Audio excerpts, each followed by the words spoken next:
মানবতা বিরোধীর অপরাধে শেখ হাসিনা সহ ৩ জনের রায় ঘোষণা করবে আগামীকাল আন্তর্জাতিক অপরাধ ট্রাইব্যুনাল।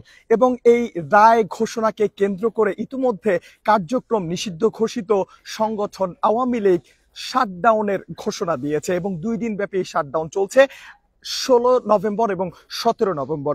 16 নভেম্বর গত হয়ে গেছে, এই মুহূর্তে চলছে 17 নভেম্বর এবং দ্বিতীয় দিনের মতো শাটডাউন কর্মসূচি পালন করছে কার্যক্রম নিষিদ্ধ ঘোষিত আওয়ামী লীগ। এবং আপনাদেরকে জানিয়ে রাখি, গত 13 নভেম্বর যখন আওয়ামী লীগ লকডাউনের কর্মসূচি ঘোষণা করে, সেই কর্মসূচি ঘোষণা করার পর থেকে কিন্তু রাজধানীর বিভিন্ন স্থানে বিভিন্ন সময়ে ককটেল বিস্ফোরণের ঘটনা ঘটেছে, বাসে অগ্নিকাণ্ডের ঘটনা ঘটেছে এবং বিচ্ছিন্ন অনেক ঘটনাগুলো কিন্তু ঘটেছে। সেই খবরগুলো আপনারা গণমাধ্যমে দেখেছেন, কালের কণ্ঠ থেকেও আমরা সেগুলো দেখানোর চেষ্টা করেছি।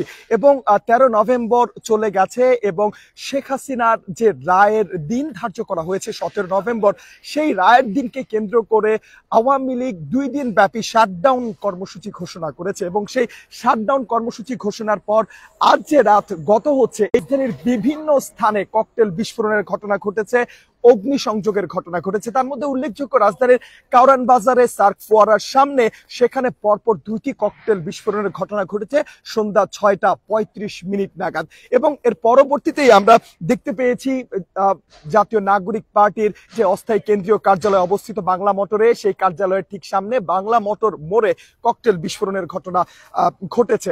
এবং আপনাদেরকে জানিয়ে রাখি, বাংলা মোটরে জাতীয় নাগরিক পার্টির কেন্দ্রীয় অস্থায়ী কার্যালয়ের সামনে এর আগেও 13 নভেম্বরের আগেও কিন্তু সেখানে ককটেল বিস্ফোরণের ঘটনা ঘটেছে। এবং সেখানে সেই ককটেল বিস্ফোরণের ঘটনা ঘটার পর সেখানে আমরা দেখতে পেয়েছি আইন শৃঙ্খলা রক্ষাকারী বাহিনীর ব্যাপক নিরাপত্তা জোরদার করা হয়। এবং সেখানে পূর্বে থেকেই যেহেতু পুলিশের নিরাপত্তা তল্লাশি পোস্ট সেখানে ছিল, তার পরবর্তীতে আমরা দেখতে পেয়েছি বর্ডার গার্ড বাংলাদেশের সদস্যদের সেখানে মোতায়েন করা হয়, সেখানে বর্ডার গার্ড বাংলাদেশের সাজোয়া যান সেখানে রাখা হয়। এবং পরবর্তীতে আজ যদিও বর্ডার গার্ড বাংলাদেশের কোনো ধরনের সেখানে উপস্থিতি ছিল না, পুলিশের তল্লাশি পোস্ট সেখানে ছিল। এবং তার মধ্যে হঠাৎ করেই আমরা দেখতে পাই যে 9টা 30 থেকে 9টা 40 নাগাদ, 10টার কাছাকাছি সময়ে জাতীয় নাগরিক পার্টির কেন্দ্রীয় অস্থায়ী কার্যালয়ের সামনে বাংলা মোটর মোড়ে সেখানে ককটেল বিস্ফোরণের ঘটনা ঘটে।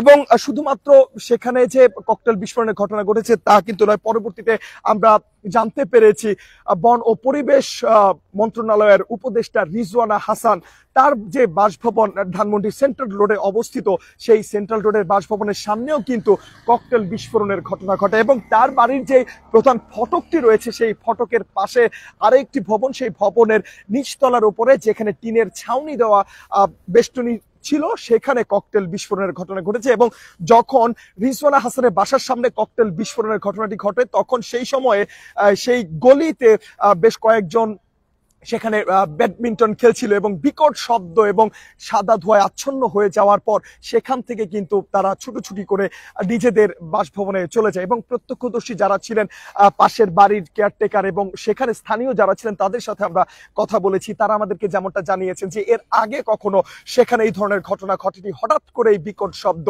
সাদা ধোঁয়ায় আচ্ছন্ন হয়ে যায় এবং সেখানে ছোট বাচ্চা থেকে যারা সেখানে ব্যাডমিন্টন খেলছিলেন তারা ছুটোছুটি শুরু করে এবং পরবর্তীতে তারা বুঝতে পারেন যে এখানে ককটেল বিস্ফোরণের ঘটনা ঘটেছে।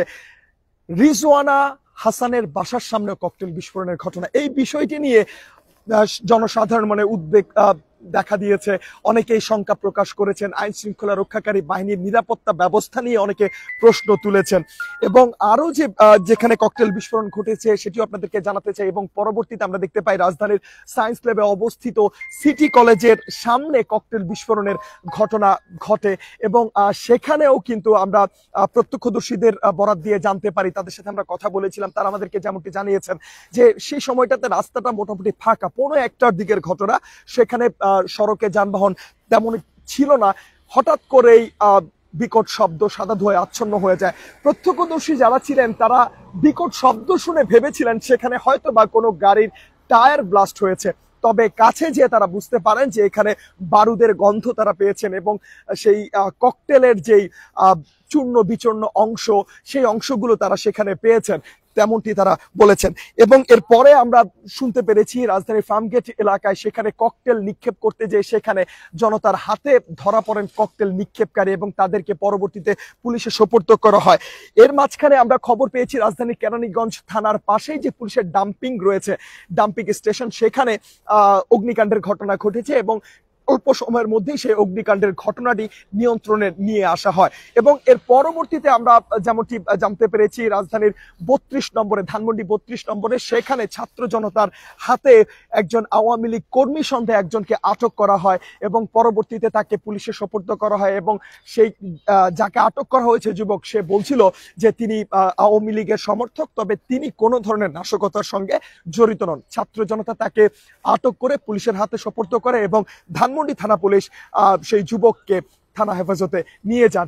এবং রাজধানীর আরো বিভিন্ন স্থানে ককটেল বিস্ফোরণের ঘটনা ঘটেছে, বাসে অগ্নিকাণ্ডের ঘটনা ঘটেছে। তার মধ্যে রাজধানীর যাত্রাবাড়ির জুরাইনে বাসে অগ্নিসংযোগের ঘটনা ঘটেছে, রাজধানীর বাড্ডায় ককটেল বিস্ফোরণের ঘটনা ঘটেছে, এমন তথ্যও কিন্তু আমাদের হাতে এসেছে।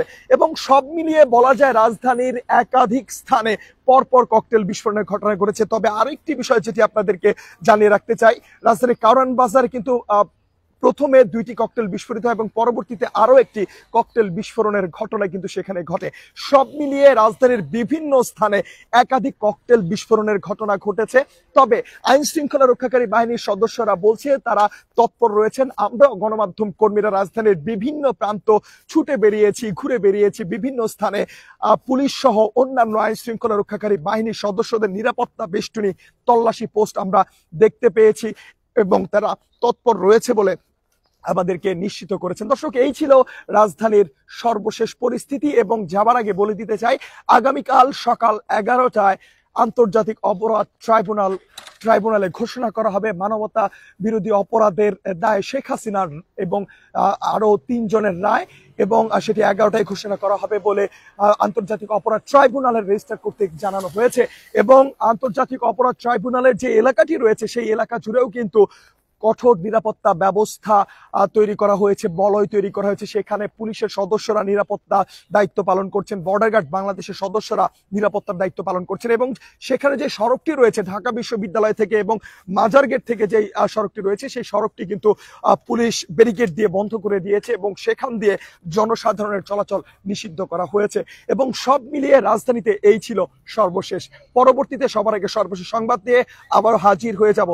ততক্ষণ পর্যন্ত কালের কণ্ঠের পর্দায় চোখ রাখার আহ্বান জানিয়ে বিদায় নিচ্ছি। খন্দকার আসিফুজ্জামান, কালের কণ্ঠ, ঢাকা।